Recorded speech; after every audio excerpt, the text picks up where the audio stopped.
লক্ষ্মীর ভাণ্ডার খুব প্রচলিত আর পরিচিত একটি প্রকল্প। এমন কেউ নেই যে জানে না। তবে লক্ষ্মীর ভাণ্ডার এখন আর ঢুকবে না। হ্যাঁ, যেহেতু আমাদের আগে ছিল টিএমসি সরকার, এখন এসেছে বিজেপি সরকার, তো সেটা চেঞ্জ হবে।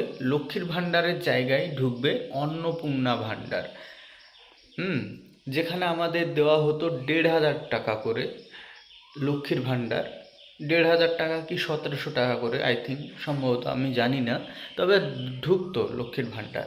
হ্যাঁ, তবে লক্ষ্মীর ভাণ্ডারটা ঢুকবে, সেটা অন্নপূর্ণার ভাণ্ডার হিসেবে।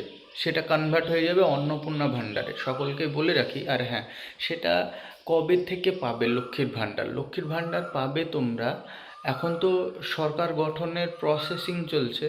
এটা প্রসেসিং পর্ব কমপ্লিট হলে সরকার শপথ নেবে, তারপরে সরকার গঠন হবে, তাদের রীতিমতো একটা কাজ যাই হোক শুরু হতে থাকবে।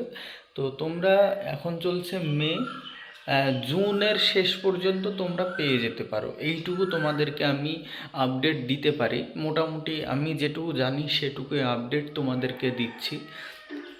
তাছাড়া অন্যান্য যে প্রকল্পগুলো পেতে, তো সেসবগুলো মানে পেতে থাকবে, কিন্তু নামগুলো কনভার্ট হয়ে যাবে, নামগুলো চেঞ্জ হয়ে যাবে।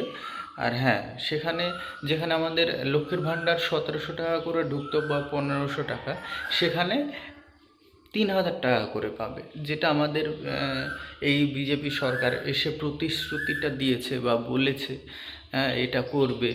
হ্যাঁ, যেটা বলে সরকারে এসেছে, তো তারা এটা দিতে শুরু করবে সরকার গঠন হয়ে যাওয়ার পর। তো তোমাদেরকে কিছুক্ষণ ওয়েট করতে হবে। তোমরা অবশ্যই ভেবো না যে আমার লক্ষ্মীর ভাণ্ডার ঢুকতো বলে এখন আর ঢুকবে না, সরকার চেঞ্জ হয়ে গেছে। হ্যাঁ, অবশ্যই ঢুকবে, কিন্তু তার পরিবর্তে অন্নপূর্ণা ভাণ্ডার হিসেবে।